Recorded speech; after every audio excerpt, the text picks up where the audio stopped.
और आइए आपको सीधे ले चलते हैं लोकसभा, जहां केंद्रीय गृह मंत्री अमित शाह जम्मू कश्मीर आरक्षण संशोधन विधेयक 2023 पर बोल रहे हैं।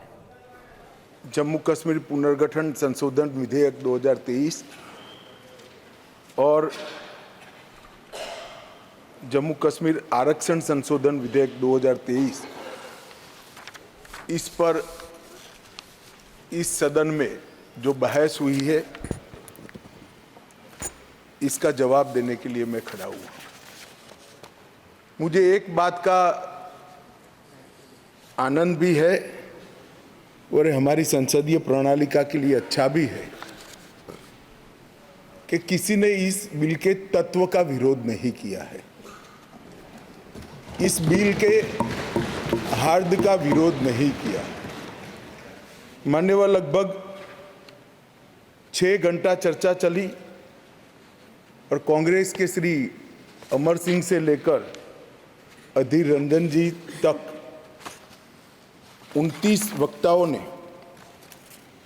अपने अपने तरीके से विचार व्यक्त किए, मगर बिल के उद्देश्यों के साथ बाय एंड लार्ज सभी ने सहमति व्यक्त की। ये मैं सभी का धन्यवाद करना चाहता हूँ।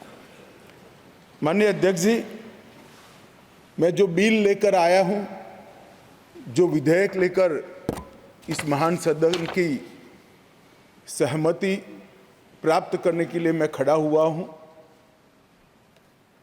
वो बिल 70 सालों से जिन्हों को अन्याय हुआ है, जो अपमानित हुए और जिनकी अनदेखी की गई है, वो सभी लोगों को न्याय दिलाने का बिल है, उनको अधिकार दिलाने का। माननीय अध्यक्ष जी, ये बिल किसी भी समाज में जो डिप्राइव लोग होते हैं उनको आगे बढ़ाना चाहिए।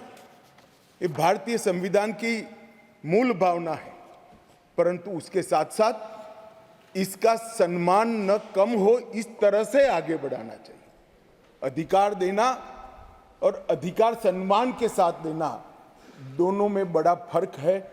इसलिए कमजोर और वंचित वर्ग के जगह अन्य पिछड़ा वर्ग, ये नामकरण बहुत महत्वपूर्ण है।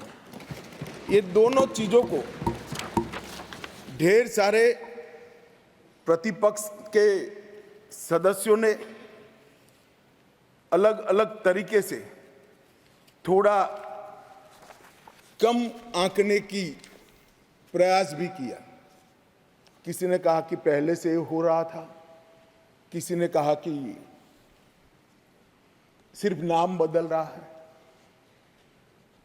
मैं इन सभी को कहना चाहता हूं कि अगर हमें पिछड़ा वर्ग के लोगों के प्रति जरा भी संवेदना है, तो नाम के साथ उनका सम्मान जुड़ा है, वो जरूर देखा।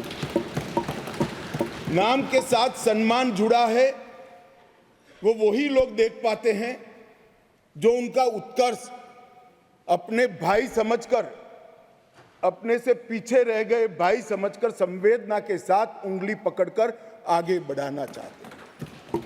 वो लोग इसका नाम नहीं समझ सकते जो इसका वोट बैंक के नाते उपयोग कर कर, अच्छे लच्छेदार भाषण देकर राजनीति में वोट प्राप्त करने का जरिया और साधन समझते हैं। नरेंद्र मोदी जी ऐसे नेता हैं जो स्वयं एक गरीब से गरीब घर में जन्म लेकर आज देश के प्रधानमंत्री बने हैं। वो पिछड़ों का दर्द भी जानते हैं, वो गरीब का दर्द भी जानते हैं। और जब इनके आगे बढ़ाने की बात होती है, तब कई बार तो मान्यवर मदद की जगह सम्मान के मायने बड़े होते हैं। मदद से ज्यादा व्यक्ति का सम्मान उसके सेल्फ कॉन्फिडेंस को, उसके आत्मविश्वास को और उसके गौरव को सम्मानित करता है, बढ़ाता है, जो उसके जीवन में आगे बढ़ने का कारण होता है। मैं इसलिए कह रहा हूं कि ढेर सारे सदस्यों के भाषण मैंने सुने भी है, पढ़े भी है मेरी चैम्बर में। ये भाव सिर्फ नाम बदलने से क्या होता है वो समझाने के लिए मैं कह रहा हूं। मान्यवर, आज जो बिल लेकर आया हूं, ये बिल के बारे में मैं थोड़ी पृष्ठभूमि भी बताना चाहता हूं। जम्मू कश्मीर में हम सब जानते हैं, जब महाराजा हरि सिंह जी ने भारतीय संघ के साथ इनके विलय का निर्णय किया, उस वक्त से लेकर अब तक कई सारे उतार चढ़ाव हुए। 80 के दशक के बाद आतंकवाद का एक दौर भी आया और वो बड़ा भयावह दृश्य था। पीढ़ियों से, सदियों से जो लोग अपनी भूमि पर रहते थे, अपना देश समझकर रहते थे, अपनी जन्मभूमि समझकर रहते थे, वो मूल समेत उखड़ गए माने। और किसी ने इनकी केयर नहीं करी, इनकी चिंता भी नहीं करी, ना इसको रोकने का प्रयास किया। और कई बार तो मान्यवर रोकने की जिनकी जिम्मेदारी थी वो इंग्लैंड में वैकेशन कर रहे हैं, मैं नाम देना नहीं चाहता। और फिर कहते हमने कुर्बानी दी। आपकी कुर्बानी आंख माथों पर अगर दी है तो, मगर सटीक काम और सटीक उपाय और शक्ति के साथ वोट बैंक की राजनीति के बगैर उस वक्त उसको आतंकवाद को उगता हुआ खत्म करते तो आज उनको अपना प्रदेश छोड़ने की जरूरत ही नहीं पड़ती, ना मुझे बिल लेकर आज सदन के सामने आना पड़ा। मान्यवर, जब ये विस्थापित हुए तब देश के अन्य हिस्सों में, अपने ही देश में शरणार्थी बनकर उनको जाना पड़ा। दिल्ली, बेंगलुरु, पुणे, अहमदाबाद, चेन्नई, न जाने कहां कहां गए। लगभग वर्तमान के आंकड़ों के अनुसार 46,631 परिवार और 1,57,967 लोग अपने ही देश में विस्थापित हो गए। और इस तरह से विस्थापित हुए कि उनकी जड़ें ही अपने खुद के देश से, अपने खुद के प्रदेश से, अपने खुद के वतन से उखड़ कर रह गई। ये बिल उनको अधिकार देने का है, ये बिल उनको प्रतिनिधित्व देने का है। मान्यवर, कश्मीर के लिए एक प्रकार से 3 युद्ध हुए। 47 में पाकिस्तान ने कबालियों के नाम से आक्रमण किया। इसमें लगभग 31,779 परिवार पाक अधिकृत जम्मू कश्मीर से जम्मू कश्मीर में विस्थापित हुए।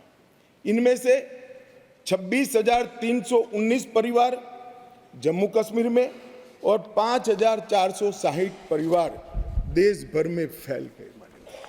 वो पाकिस्तान के हमले के शिकार थे। इसके अतिरिक्त 1965 और 1971 में भी युद्ध हुए, उसमें और 10,065 परिवार विस्थापित हुए और कुल मिलाकर 48, 65 और 71 ये तीनों युद्धों में मान्यवर 41,844 परिवार विस्थापित हुए। ये विस्थापितों की स्थिति के बारे में मैं बाद में बात करता हूं, परंतु ये बिल है वो उनको अधिकार देने का बिल है, ये बिल उनको प्रतिनिधित्व देने का बिल है। आज वो लोग ऐसी स्थिति में नहीं है कि वो चुनाव लड़कर वहां की असेंबली में बैठ पाए। जो कहते हैं क्या हुआ धारा 370, कहां हुआ 5 और 6 अगस्त 2019 में ये हुआ कि इनकी सालों से न सुनने वाली आवाज नरेंद्र मोदी जी ने सुनी और आज उनको अधिकार मिला। मान्यवर,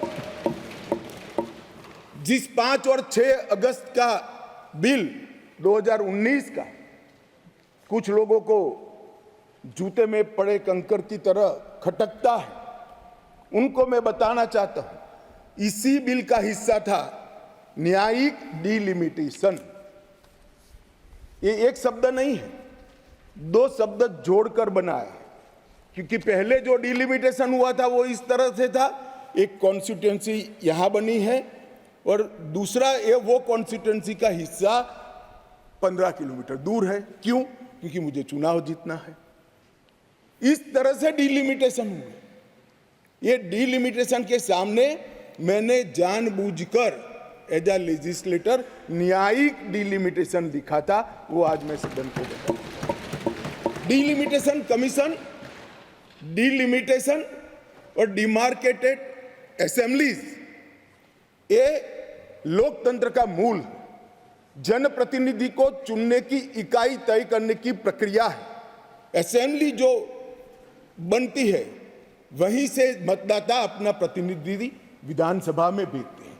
अगर डिलिमिटेशन की प्रक्रिया ही पवित्र नहीं है तो लोकतंत्र कभी पवित्र नहीं रह सकता मान्यवर। इसलिए इस बिल के अंदर हमने व्यवस्था करी थी कि डिलिमिटेशन, न्यायिक डिलिमिटेशन फिर से किया जाएगा और सभी की सुनवाई हुई। डिलिमिटेशन कमीशन जम्मू कश्मीर में सब जगह पे गया, अंतिम जिले से लेकर पहले जिले तक सब जगह घूमे। कई समुदायों के प्रतिनिधियों ने इनको आवेदन पत्र दिए थे। पाक ऑक्यूपाई कश्मीर से आए हुए लोगों ने भी दिए थे और कश्मीर घाटी से भागकर जम्मू में शरण लेने वाले लोगों ने और कश्मीर घाटी से भागकर देश भर में फैले हुए कश्मीरियों ने भी आवेदन दिए थे कि हमारा प्रतिनिधित्व का कोई डिलिमिटेशन कमीशन संज्ञान ले। और मुझे आनंद है मान्यवर कि डिलिमिटेशन कमीशन ने इसका संज्ञान लिया।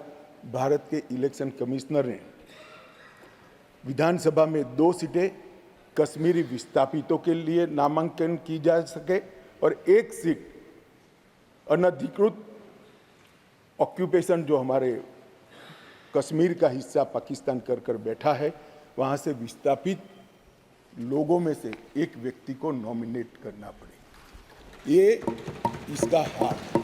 अब इसमें क्या है, पहले भी मिलता था ना, पहले नहीं मिलता था। पहले सिर्फ जरूरत लगे तो प्रतिनिधित्व न हो तो महिलाओं को 2 सीट दी जाती थी। हमने 3 सीटें और अपॉइंट करने की डिलिमिटेशन कमीशन की जो सिफारिश है उसको बिल में परिवर्तन कर कानूनी जामा पहनाकर आज मैं इस महान सदन के सामने उपस्थित हुआ हूं। मान्यवर, इसमें से 2 सीटें कश्मीरी विस्थापितों के लिए होगी जो घाटी से विस्थापित हुए हैं और 1 सीट पाक ऑक्यूपाई जम्मू कश्मीर के विस्थापित व्यक्तियों के लिए नामित की जाएगी। इसमें से एक महिला होना जरूरी है। इस प्रकार का एक कानूनी सुधार लेकर आज मैं यहाँ पर हुआ है। डिलिमिटेशन कमीशन के इतिहास में पहली बार 9 सीटें शेड्यूल्ड ट्राइब के लिए आरक्षित की गई हैं और एसटी के लिए 9 सीटें और अनुसूचित जाति और जनजाति के लिए 20 सीटों का आरक्षण की व्यवस्था करें।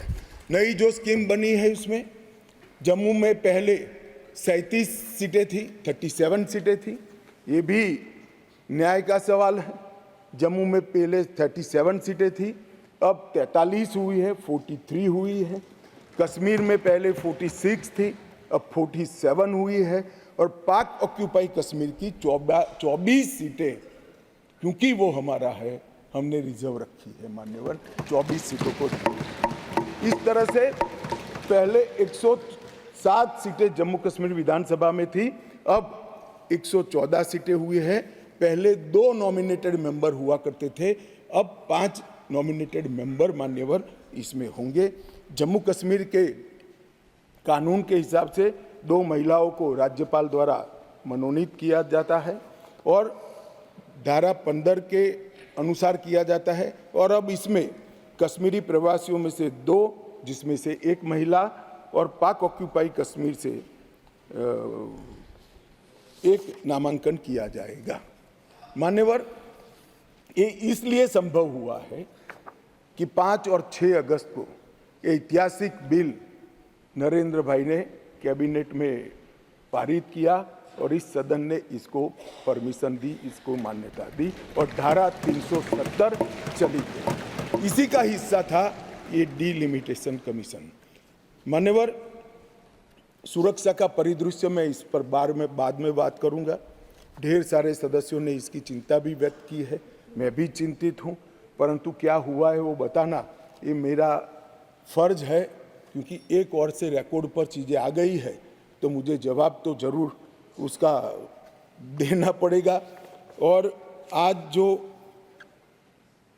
धारा 370 हटने के बाद क्या विकास हुआ, आतंकवाद तो अब भी चल रहा है, कश्मीरियत का कितना नुकसान हुआ, ये सारी चीज़ों के जवाब मैं बहुत डिटेल मान्यवर दूंगा। और ये दोनों जो संशोधन है वो संशोधन आने वाले दिनों में इतिहास इस सदन के इस प्रयास को और सदन के आशीर्वाद को हर कश्मीरी जो प्रताड़ित है वो याद रखेगा, हर कश्मीरी जो पिछड़ा है वो याद रखेगा कि नरेंद्र मोदी सरकार ने 70 साल से दर दर की ठोकरें खाने वाले भटकते हुए अपने ही देश के भाइयों बहनों को न्याय दिलाने के लिए उनको 2 सीटें का रिजर्वेशन दिया और अपना देश छोड़कर पाक ऑक्यूपाई कश्मीर से यहाँ शरणार्थी बने हुए लोगों को रिजर्वेशन दिया। और जो डिप्राइव थे उनको कमजोर लोग ऐसे अपमानित करने वाले शब्द की जगह पिछड़ा वर्ग का संवैधानिक शब्द इनके लिए रखकर आज ये बिल लगभग आया। इन्होंने क्या कहा, कई सदस्यों ने पूछा कि क्या हुआ है इनके लिए, विस्थापितों के लिए क्या हुआ है, रिजर्वेशन देने से क्या होगा। रिजर्वेशन देने से उनकी आवाज कश्मीर की विधानसभा में गूंजेगी और फिर कोई ऐसी स्थिति करना जाएगा तो नहीं रोकेंगे उसको, क्योंकि उनकी आवाज वहां। मान्यवर, इसके अलावे 5,675 कश्मीरी विस्थापित परिवार आज रोजगार पैकेज का फायदा उठा रहे हैं। ऐसे कर्मचारियों के लिए 6,000 फ्लैट बनाने का प्रोजेक्ट था जो नहीं समाप्त हुआ, 14 से शुरू हुआ, मगर अब राष्ट्रपति शासन डालने के बाद लगभग 880 फ्लैट्स बन गए हैं और उनको हैंडओवर करने की प्रक्रिया चालू है। इनकी ऑनलाइन शिकायत लेकर इसके निवारण का पोर्टल भी मान्यवर शुरू कर दिया गया है। और एक बहुत महत्वपूर्ण कानून, जो लोग कहते हैं, मैं कश्मीर के जो सांसद बैठे हैं उनको विशेष रूप से कहना चाहता हूं, क्या हुआ जो कहते हैं इनको बताना चाहता हूं। मान्यवर, जब आतंकवाद चालू हुआ, निशाना बनाकर सबको भगाना शुरू हुआ, घड़ियाली आंसू बहाने वाले तो मैंने बहुत देखे, शब्दों से अच्छे तरीके से सांत्वना देने वाले मैंने बहुत नेता देखे हैं, मगर नरेंद्र मोदी एकमात्र व्यक्ति ऐसा है जिन्होंने इनके आंसू साच अर्थ में पोंछने का काम किया। मान्यवर, उनकी पीड़ा का हम कल्पना नहीं कर सकते, जो करोड़ों रुपए का प्रॉपर्टी वहां छोड़कर जान बचाने के लिए कहीं बेंगलुरु, कहीं अहमदाबाद, कहीं दिल्ली, कहीं जम्मू में जाकर कैंप में रहे हैं, अपने स्तर से बहुत नीचे जीवन जी रहे हैं। इनकी पीड़ा की कल्पना हम नहीं कर सकते बाकी के देश के हिस्से में रहकर, मगर जब वहां से भागे वो करोड़ों रुपए की संपत्ति किसी ने कब्जा ली, कब्जा लेने के बाद कहा कि अब तुझे कुछ नहीं मिलेगा, मैं जो देता हूं वो ले लो, औने पौने दाम में करोड़ों रुपए की संपत्ति एक प्रकार से छीन ली गई और प्रशासन चुपचाप बैठा, कोई कदम नहीं उठाए। और मान्यवर, हमने इसका रास्ता ढूंढा, नया कानून बनाया और वो रिट्रोस्पेक्टिव इफेक्ट से उनको वापस देने का काम भारतीय जनता पार्टी की नरेंद्र मोदी सरकार। ये पूछते हैं क्या हुआ था वो भी बताया और अब क्या हुआ वो भी बताया। और बहुत बोले हो, धैर्य रखना सुनने का, आज जरा धैर्य रखकर सुनना। और मेरा निवेदन है, जितने बैठे कम ही बैठे हैं, चले न जाए। मान्यवर, अधिवास प्रमाण पत्र लगभग 1.6 लाख लोगों को अधिवास प्रमाण पत्र देने का काम ये भारतीय जनता पार्टी की सरकार ने। नरेंद्र मोदी जी के प्रधानमंत्री बनने के बाद प्रति व्यक्ति 3250 रुपया और अधिकतम सीमा परिवार में 13,000 रुपया कैश डॉल दिया जाता है इन लोगों को। प्रति व्यक्ति 9 किलो चावल, 2 किलो आटा और 1 किलो मासिक चीनी देने का काम हमारी सरकार करती है माननीय। और पाक ऑक्यूपाई कश्मीर से जो लोग आए थे उनको एक मुश्त 5.5 लाख रुपया एक साथ देने का काम ये नरेंद्र मोदी। जो लोग कहते थे कि क्या हुआ, आप तो मूल से ही कटे हो साहब, मूल के साथ संपर्क ही नहीं, कैसे मालूम पड़ेगा बदलाव क्या हुआ है? इंग्लैंड में वैकेशन कर कर जम्मू कश्मीर के बदलाव का अनुभव नहीं कर सकते हो मान्यवर। हमने दादा बैठो, दादा बैठो। आपको नहीं कह रहा हूं दादा बैठ जाइए, आप कहां कश्मीरी हो?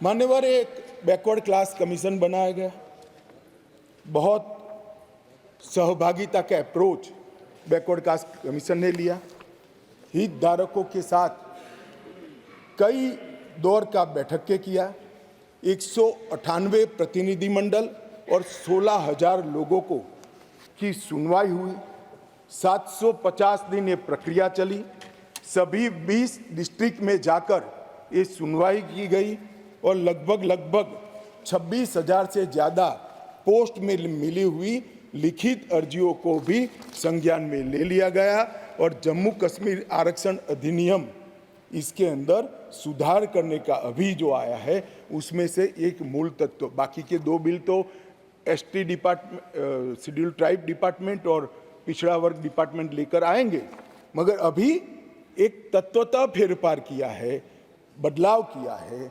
जो मसूदी साहब कहते थे कि पहले भी था, हाँ था, पहले था, परंतु कमजोर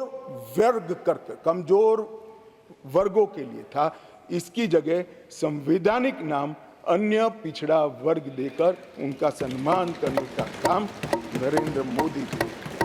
यहाँ कांग्रेस के ढेर सारे मित्र बैकवर्ड क्लास करते हैं।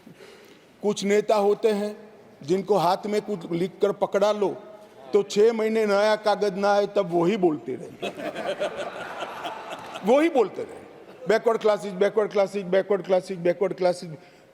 भाई पहले आपका इतिहास तो देखो मान्यवर। मैं ऐतिहासिक सत्य के साथ इस सदन के अंदर स्टेटमेंट करने में झिझक नहीं रहा हूं कि बैकवर्ड क्लास का सबसे बड़ा विरोध और बैकवर्ड क्लास को रोकने का काम कोई एक पार्टी ने किया है तो कांग्रेस पार्टी ने किया है। मान्यवर, आज मैं पूछना चाहता हूं सदन के, पवित्र सदन के अंदर खड़े रहकर, पिछड़ा वर्ग आयोग को 70 साल से संवैधानिक मान्यता नहीं दी जाती थी। क्यों नहीं दी जाती थी? क्यों उनको यह सम्मान नहीं मिलता था? जबकि संविधान का मैंडेट था, मगर नहीं दिया गया। नरेंद्र मोदी जी ने इसको संवैधानिक मान्यता देने का। मैं आज पूछना चाहता हूं इस सदन के अंदर जो आम सभाओं में बैकवर्ड क्लास कर घूमते हैं, मैं फिर से कहता हूं उनको मालूम नहीं है इनकी पार्टी ने क्या किया है। किसने काका साहेब कालेकर कमीशन का रिपोर्ट रोक कर रखा, वो जवाब होना चाहिए। देश की जनता को मालूम पड़ना चाहिए। मंडल कमीशन के रिपोर्ट तक जब तक वो सत्ता के बाहर नहीं गए तब तक लागू नहीं हुआ, और बाद में लागू हुआ भी तो विपक्ष के नेता ए नाते स्वर्गीय राजीव गांधी ने इसका विरोध किया मान्यवर, विरोध। और आज वो बैकवर्ड क्लास की बात कर रहे हैं मान्यवर, वो लोग बैकवर्ड क्लास की बात कर रहे हैं। कभी भी सेंट्रल एडमिशन स्कीम के अंदर बैकवर्ड क्लास को रिजर्वेशन देने का काम कांग्रेस पार्टी ने कभी भी नहीं किया। केवल और केवल नरेंद्र मोदी जी के नेतृत्व में भारतीय जनता पार्टी ने किया।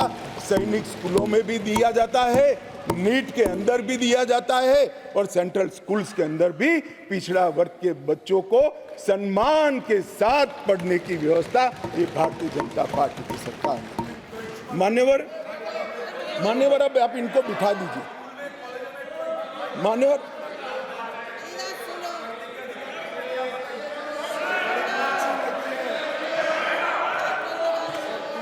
मान्यवर, अब तक डिप्राइव लोगों की बात करते हैं, अब तक ईडब्ल्यूएस इकोनॉमी का रूप से पिछड़े लोगों को आरक्षण देने की बात कभी नहीं सोची गई। पहली बार नरेंद्र मोदी जी ने अनारक्षित जातियों के गरीब बच्चों को 10% रिजर्वेशन देने का काम। और मान्यवर, आज ये नामकरण में भिन्नता से क्या होता है इनको मालूम नहीं है। इनको मालूम नहीं है। मानो मेरी माँ का नाम कुसुम है, मैं उसको कुसुम बोलता हूँ और माँ कहता हूँ, दोनों को बीच में कितना अंतर है वो माँ को ही मालूम पड़ता है और किसी को मालूम नहीं। नाम तो वही है, व्यक्ति वही है, मगर किस भाव से बुलाया जाता है। जब बच्चा माँ कहकर बुलाता है तो जो प्यार और स्नेह और वात्सल्य आता है वो माँ से ही आता है, नाम से नहीं आता है। मान्यवर ये नहीं समझ पाएंगे। ये भाषा का सुधार नहीं है, ये कंसेप्ट का सुझाव है, नजरिए का सुझाव है और देखने के दृष्टिकोण का सुझाव है जो नरेंद्र मोदी सरकार कर रही है।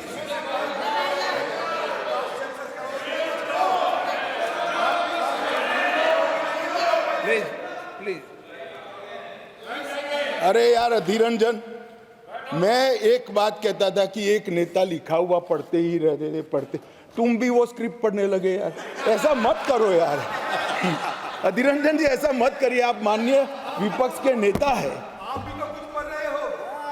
मैं जरा भी पढ़, अरे आपके बारे में नहीं बोल रहे वे, माननीय अधीर रंजन जी आपके बारे में नहीं बोल रहे। Please please.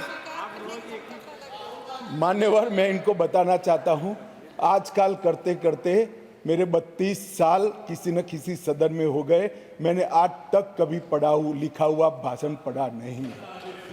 मैं मन की गहराइयों से बोलता हूं। मेरे हाथ में जो कागज होता है आंकड़ों और तथ्यों को रिफेर करने के लिए होता है, क्योंकि मैं जिम्मेदारी के साथ यहाँ पर हूं। मान्यवर प्लीज प्लीज प्लीज, माननीय सदस्य प्लीज प्लीज। मान्यवर ये विधेयक नरेंद्र मोदी सरकार ने, देश के प्रधानमंत्री नरेंद्र मोदी जी ने देश में लाए हुए सैकड़ों सकारात्मक और परिवर्तनकारी प्रगतिशील परिवर्तनों की कड़ी में एक और मोती जोड़ने का काम ये विधेयक करेगा और इसलिए मैं आज इस सदन के आशीर्वाद मांगने आया हूं। मान्यवर, कुछ सदस्यों ने बात के अंदर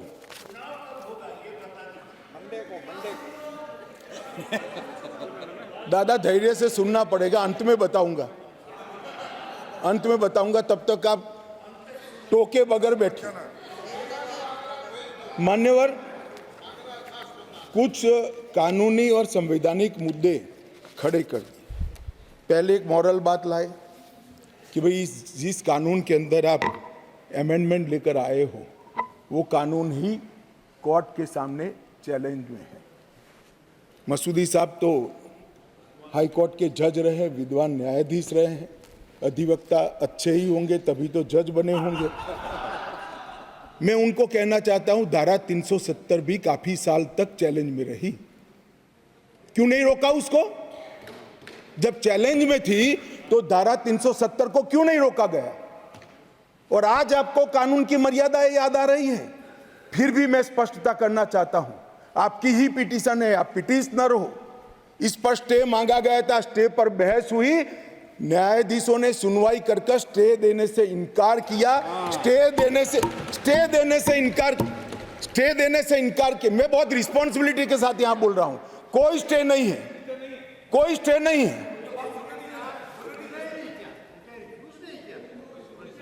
कहा कि हम समाज करेंगे, एडमिट किया, जो एडमिट खुद ही होता है कि नहीं, एडमिट होने से कुछ नहीं होता, स्टे करना पड़ता है, ऑर्डर में स्टे करना पड़ता है। मान्यवर, जब तक आप तो जज रहे साहब, ऊपर वाले से तो डरिए, फारूक साहब से इतना मत डरिए। मान्यवर, पिटीशन एडमिट होने से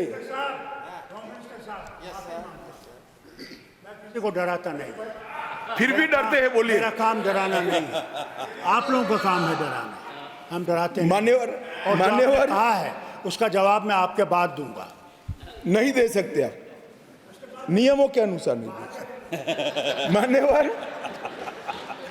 मान्यवर, जब कोई भी पिटीशन सुप्रीम कोर्ट के सामने जाता है, अगर सुप्रीम कोर्ट उसको स्टे नहीं देता है तो तब तक यथास्थिति बनती है, और यथास्थिति ये है कि राष्ट्रपति महोदय ने इसको कानून को बनाने का काम पूर्ण कर दिया है। ये यथास्थिति है। इसके लिए मैं इसके अंदर अमेंडमेंट लेकर किसी भी समय पर आ सकता हूं।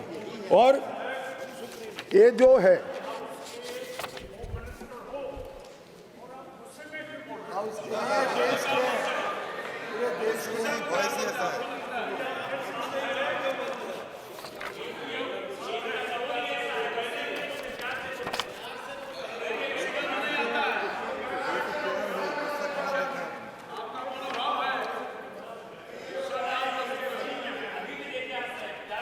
मान्यवर,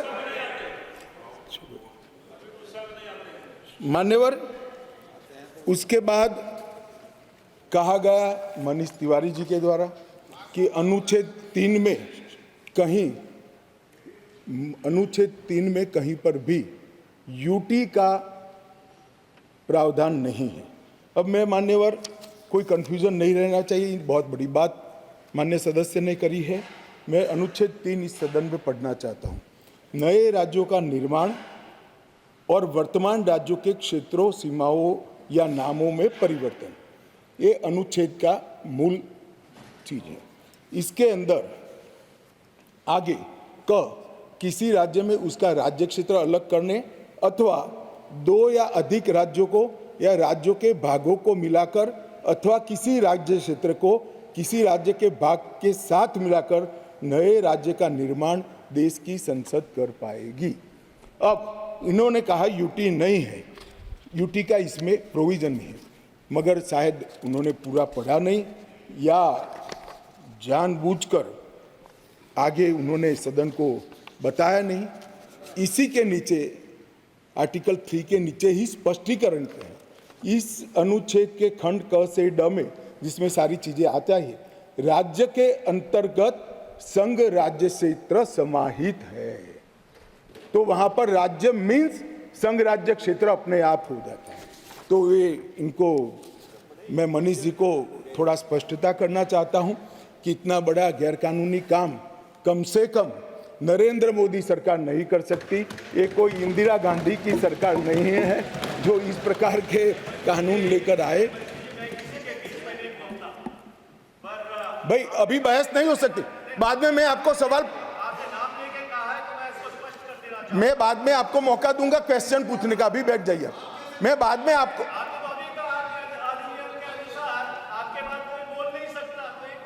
नहीं मगर प्रश्न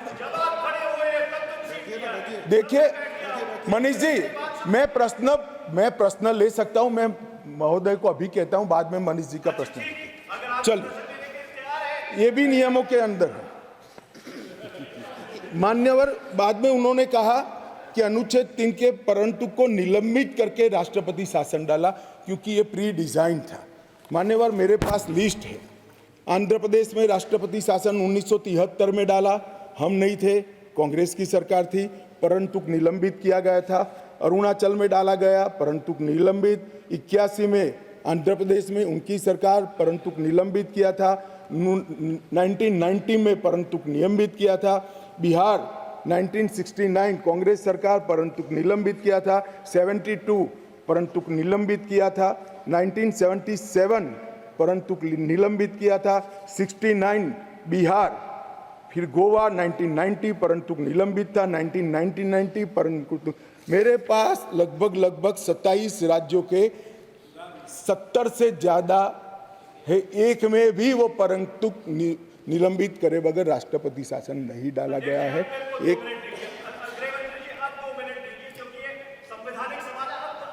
एक मिनट मानिए, ऐसे टाइम तो मैं दूंगा ना, प्लीज। मान्यवर, मैंने कहा उनको मैं जवाब सवाल पूछने दूंगा, वो क्यों इतने विचलित हो रहे हैं?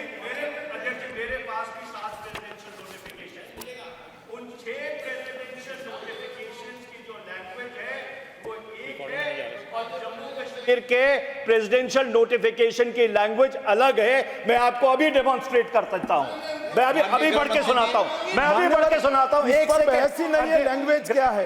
इस बहस इस पर है कि अनुच्छेद 3 के परंतु को जिसमें असेंबली का पावर यहां पर आता है उसको निलंबित किया गया है या नहीं किया? एक लिमिटेड क्वेश्चन पर हम है, कहां ये बात ही खड़ी होती है? मंत्री जी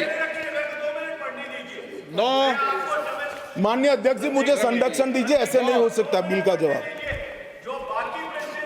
नो माननीय गृह मंत्री जी, आपका रिकॉर्ड भी नहीं जा रहा है इससे। माननीय गृह मंत्री जी, मान्यवर आप प्लीज मुझे व्यवस्था दीजिए, ऐसे बिल का जवाब नहीं दिया जा सकता, ऐसे महत्वपूर्ण बिल का। एक मिनट। नो माननीय, मैंने आपको कहा आपको सवाल पूछने का मौका दूंगा, प्लीज। माननीय गृह मंत्री जी,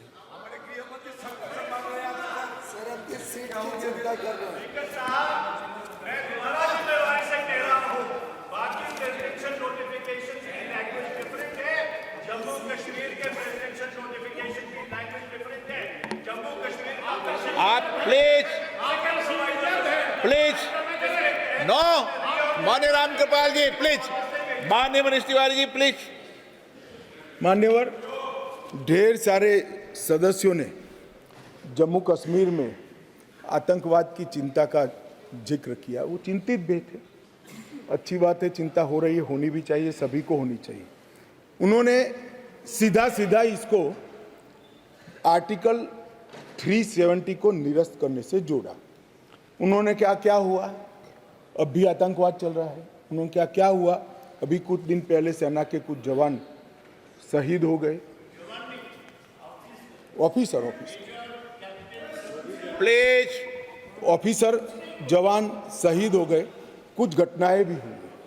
मान्यवर, किसी ने भी नहीं कहा था कि आर्टिकल 370 जाने के बाद कश्मीर में आतंकवाद समाप्त हो जाएगा। सुनिए ना, सुनिए, अरे भाई सुनो ना, मैंने कहा था आतंकवाद का मूल आर्टिकल 370 के कारण खड़ा हुआ अलगाववाद की भावना है। आर्टिकल 370 जाने से अलगाववाद में बहुत बड़ी कमी आने वाली है और इसके कारण आतंकवादी भावनाओं में कमी आएगी। रिकॉर्ड की बात है भाई अधीर जी। अब मैं बताता हूं मान्यवर, 1994 से 2004, इसमें शासन पर मैं नहीं जा रहा, कालखंड बोल रहा हूं, कई शासन आए हैं। टोटल आतंकवाद की कुल घटनाएं 40,164 हुई। छोटी छोटी घटनाएं भी है, कुछ बड़ी भी है। 2004 से 14 मनमोहन सिंह सोनिया जी के शासन का समय आतंकवाद की घटनाएं 7,217 हुई, 7,270। और नरेंद्र मोदी सरकार में 14 से 23 तक सिर्फ 2,000 हुई, 70% की कमी आई है। और मैं थोड़ा और एक्सप्लेन करना मांगता हूं कि ये जो 2,197 आई है, इसमें से एक घटना का जिक्र है, 65% घटनाएं पुलिस की गई कार्यवाही के कारण अकर हुई है। मतलब कोई जगह पे सूचना मिलती है कि आतंकवादी छिपा है, पुलिस इस पर हमला करती है तो भी वो आतंकवादी मुठभेड़ मानी जाती है। इस प्रकार की 70% कमी आई है 2004 से 14 में, और 14 से 23 में नागरिकों के मृत्यु के अंदर 72% की कमी आई है, और सिक्योरिटी फोर्सेस के मृत्यु के अंदर 59% की कमी नरेंद्र मोदी सरकार में। इसलिए मैं कहता हूं, मैं ठीक ही कहता था, अलगाववाद की भावना का मूल, उसका उद्भव स्थान आर्टिकल 370 है, वो जाएगा, अलगाववाद की भावना भी over a period of time खत्म होगी और आतंकवाद भी खत्म। और कल पथराव की बात करते, मैंने 2 साल लिए हैं साहब। 2010 2654 पथराव की घटनाएं हुई थी 2010 में, 2023 में 0, एक भी पथराववाद नहीं।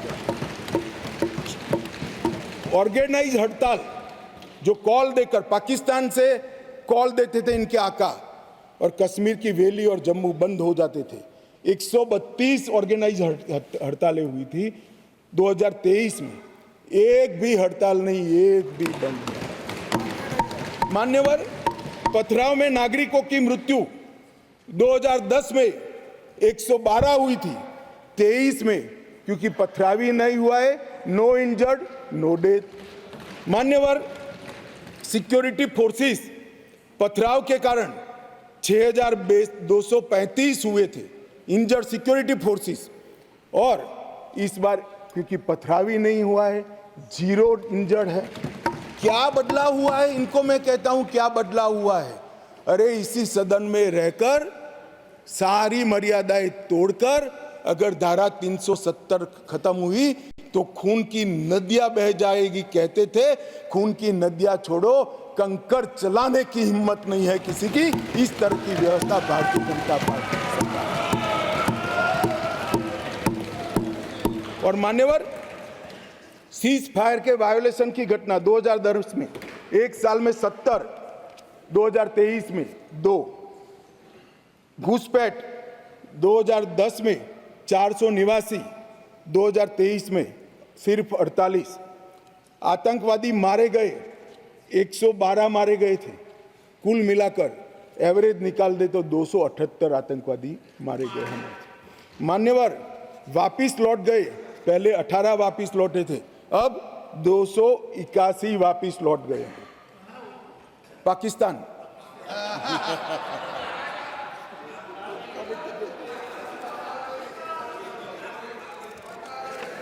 मान्यवर, और वो ऐसे ही नहीं हुआ है। जम्मू कश्मीर की लोगों की सुरक्षा और इनके जीवन की क्वालिटी सुधारने के लिए नरेंद्र मोदी जी के नेतृत्व में भाजपा सरकार ने अथक परिश्रम किया है।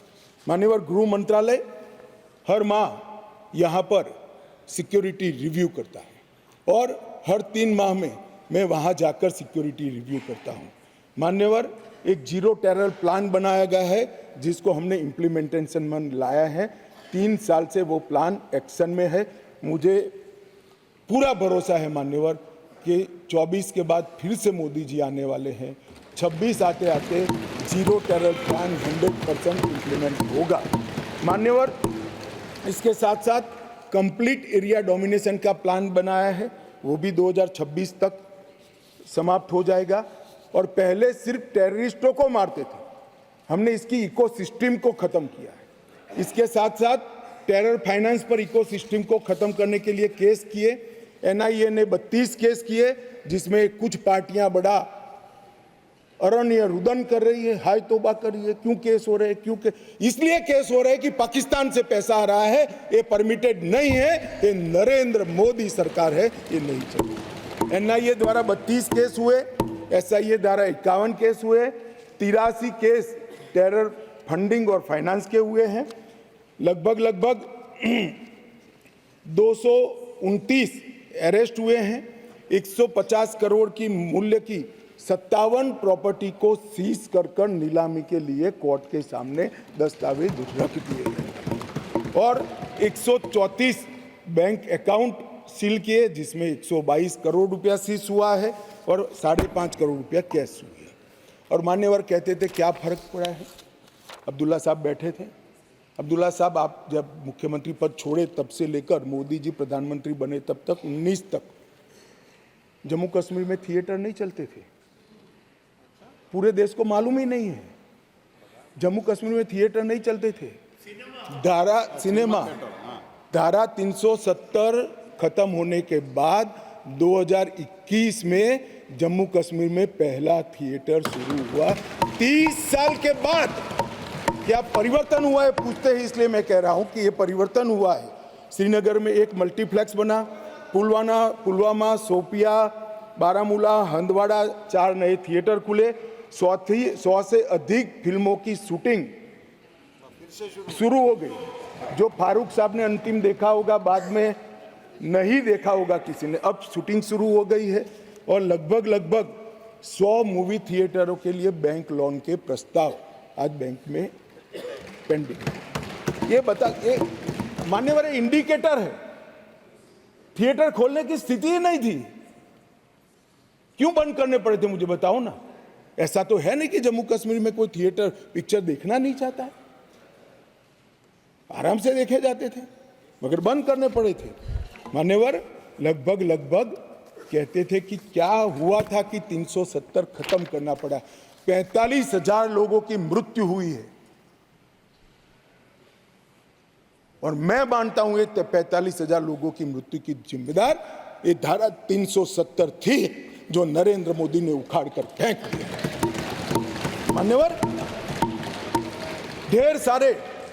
ढेर सारे परिवर्तन जो पूछते हैं क्या हुआ क्या हुआ क्या हुआ, मैं इसका जवाब देने के लिए खड़ा हूं। मान्यवर, जम्मू कश्मीर और लद्दाख को पहले एक अलग संविधान, अलग ध्वज और एक जमाने में अलग राजधानी, दो राजधानियां हुआ करती थी। श्यामा प्रसाद मुखर्जी जी ने जिस उद्देश्य के लिए जान दी थी, कुछ सदस्यों ने इसको पॉलिटिकल नारा कहा। ये पॉलिटिकल नारा नहीं है, ये देश की इच्छा थी कि इस देश में 2 संविधान न हो, 2 प्रधानमंत्री न हो और 2 झंडे न हो। देश का झंडा, देश का निशान एक ही होना चाहिए, एक ही निशान के तले पूरा देश है। और कुछ सदस्यों ने कहा हमसे वादा किया गया था, हमसे वादा किया गया था। वादा किससे किया था? अंग्रेजों ने जो स्कीम बनाई थी आजादी के वक्त, कांग्रेस ने जिस स्कीम को अप्रूव किया उसमें पूरा अधिकार महाराजा का था।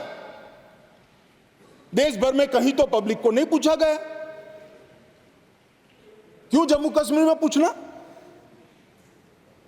और मैं वादे की भी बात करता हूं, चलो मान लेते हैं हमारे संविधान निर्माताओं ने वादा किया था, मगर आप आधा अधूरा पढ़ते हो इसलिए कंफ्यूजन होता है।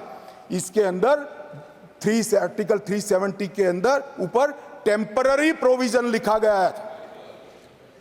टेम्पररी का मतलब क्या होता है? आजीवन अधिकार हो गया ना जी। कब का जाना चाहिए था, हिम्मत नहीं थी, नरेंद्र मोदी जी ने हिम्मत करी और धारा 370 को समाप्त किया। कोई वादा खिलाफी नहीं है। एक स्पिरिट जो संविधान का था कि आर्टिकल 370 टेम्पररी है, ये टेम्पररी का दिन ही नहीं आता था। मोदी जी ने 5 अगस्त को वो दिन ला दिया और टेम्पररी था वो चला गया। मान्यवर, पहली बार कश्मीरी, डोगरी, हिंदी और अंग्रेजी और उर्दू को राज्य की आधिकारिक भाषाएं बनाई। मान्यवर, राइट टू एजुकेशन एक्ट पहली बार, उसकी चर्चा होगी तब बताऊंगा, बैठ जाइए।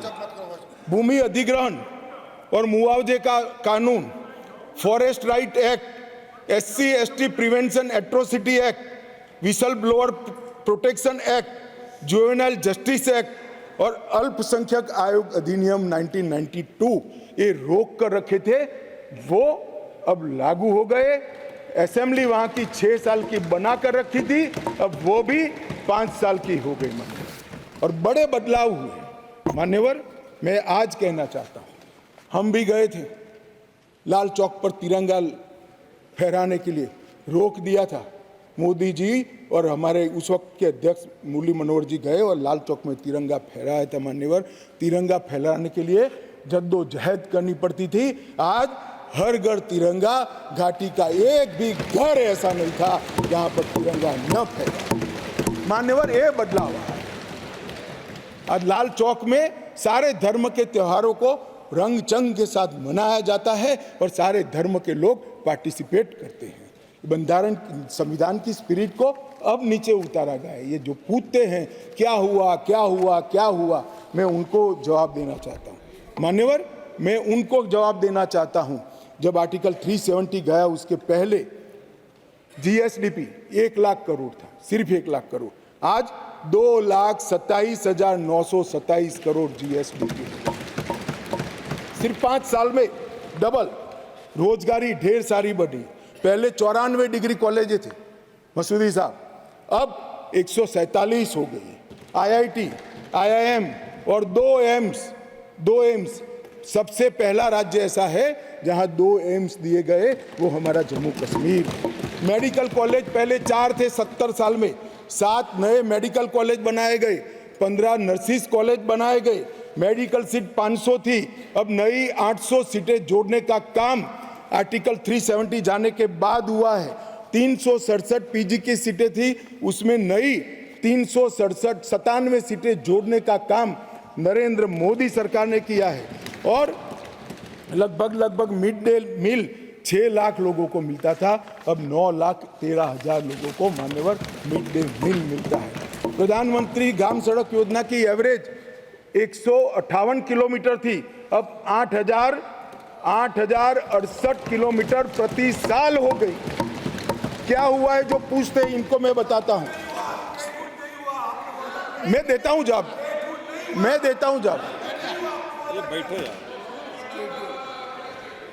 मान्यवर, स्मार्ट सिटी मिशन पहले था ही नहीं, अब 173 काम हुए हैं। प्रधानमंत्री आवास योजना में 70 साल में 24,000 घर दिए गए थे, ये 5 साल में 1,45,000 लोगों को घर देने का काम नरेंद्र मोदी सरकार का। 75 साल में 4 पीढ़ियों ने 7,82,000 लोगों को पीने का पानी पहुंचा चुके थे, अब नए 13 लाख परिवारों को पीने का पानी पहुंचाने का काम नरेंद्र मोदी सरकार ने किया। मान्यवर, शिशु मृत्यु दर 22 थी, वो कम होकर 14.30 पर लाने का काम नरेंद्र मोदी सरकार ने किया है, और लगभग 47 जन औषधि केंद्र थे, इसकी जगह 227 जन औषधि केंद्रों पर आज सस्ती दवाइयां वहां पर 5 साल में मिल रही है। मान्यवर, स्पोर्ट्स में युवाओं की भागीदारी 2 लाख से बढ़कर 60 लाख तक पहुंची है, क्योंकि अब खेल हो सकते हैं। मान्यवर, पेंशन के लाभार्थी में 6 लाख से 10 लाख तक पहुंचे हैं। ये सारा परिवर्तन केवल और केवल नरेंद्र मोदी सरकार ने आर्टिकल 370 जाने के बाद किया है। और जो राष्ट्रपति शासन को क्रिटिसाइज करते हैं उनको मैं बताता हूं, हम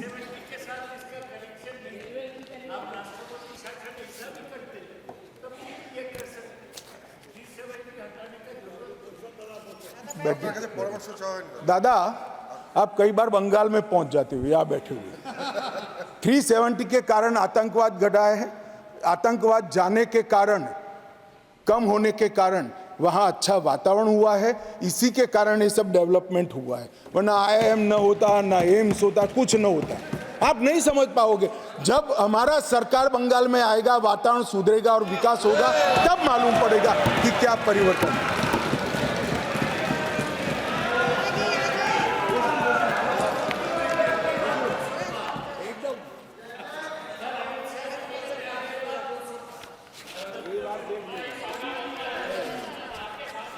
मान्यवर, प्रेमचंद्रन जी ने यहाँ से किसी सदस्य ने कहा, एक शब्द प्रयोग पर बहुत बड़ी आपत्ति की। मैं वो शब्द प्रयोग की अनुमोदन करने के लिए आज मेरी बात कहना चाहता हूँ। मैं वो शब्द प्रयोग को सपोर्ट करना चाहता हूँ। वो शब्द प्रयोग था नेहरूवियन ब्लंडर। नेहरू के समय में जो ब्लंडर हुआ था, इसके कारण कश्मीर को भुगतना पड़ा।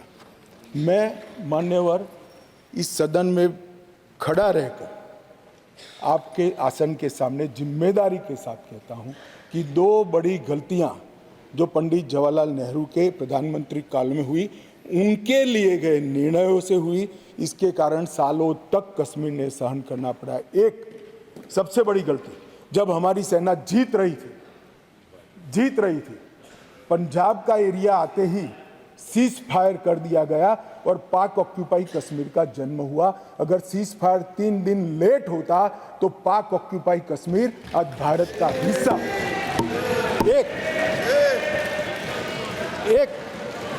ये चर्चा में करेंगे उस दिन, बैठ जाओ।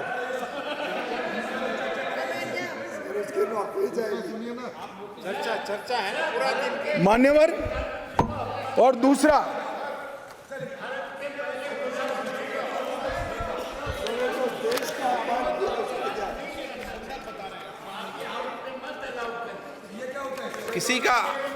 किसी का अपमान नहीं करे, संदर्भ बता रहे हो तो हिस्टोरिकल फैक्ट है। बैठो, बैठ जाइए। उस समय हमारी देश में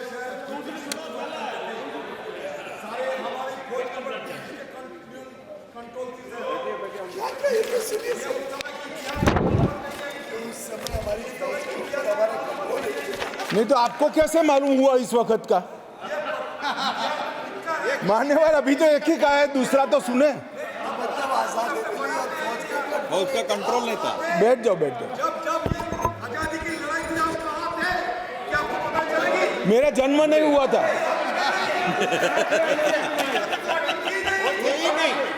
मान्यवर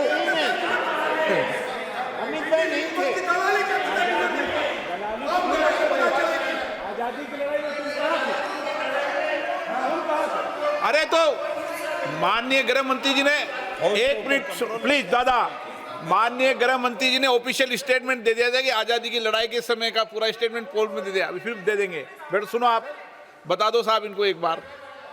दूसरी गलती, दूसरा संदर्भ और कर दें आप। गलती नहीं, संदर्भ, सॉरी।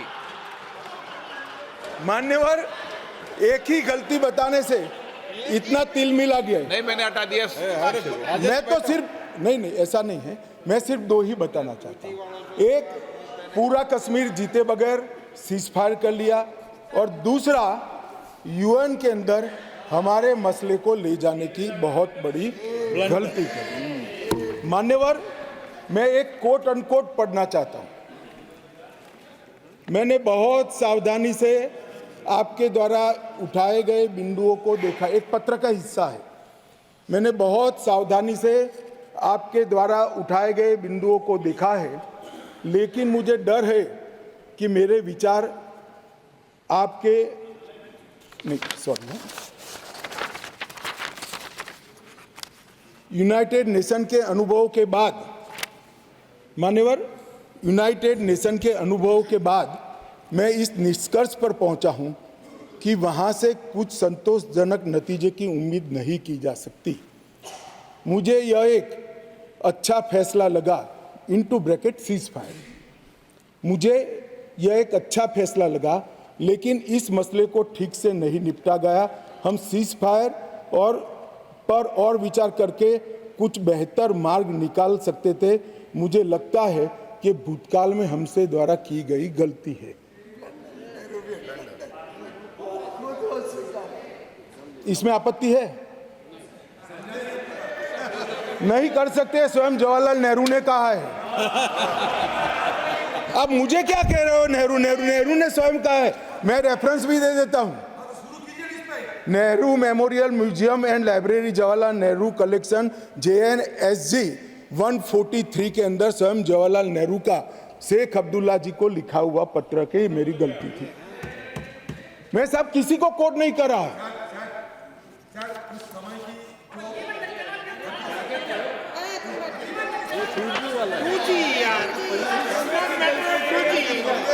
ये कम्युनिकेशन का मसला नहीं है।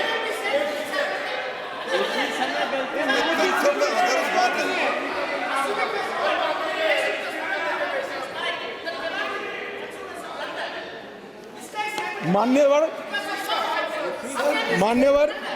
मिस्टेक बोल रहे उसको, इतना बड़ा कांड हो गया, देश की भूमि पे तुझे को लगता है सिर्फ मिस्टेक है। इसको मान्यवर नहीं कर सकते। मान्यवर,